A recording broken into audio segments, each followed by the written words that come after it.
29-dekabr kuni O'zbekiston Respublikasining Oliy Kengashining qarori bilan 14-yanvar Vatan himoyachilari kuni deb belgilandi.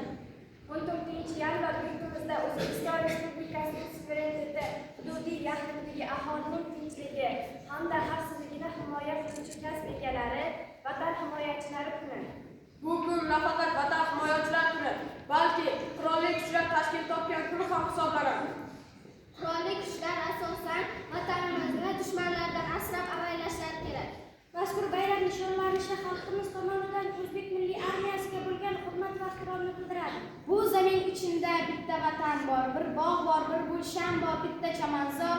Oh mening yuragim, jon O'zbekiston, mening muhabbatim aks etgan diyor.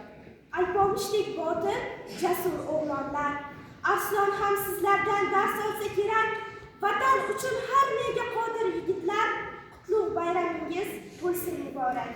Ko'zingizning qarosiday saqlagaysiz, yurt ishonchin iymon qadar oqlagaysiz, qo'riqlaysiz shom-u sahar dilda vatan, nomus ori e'tiqodi but askar.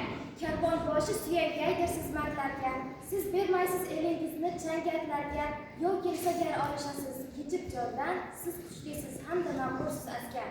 Siz vatanga yarashgaysiz oy yurdirtan, vatan sizga yarashgaymi yo askar, qiziqtirmas o'zga narsa yo gulbadan, orzuyingiz omon bo'lsa bo'ldi vatan.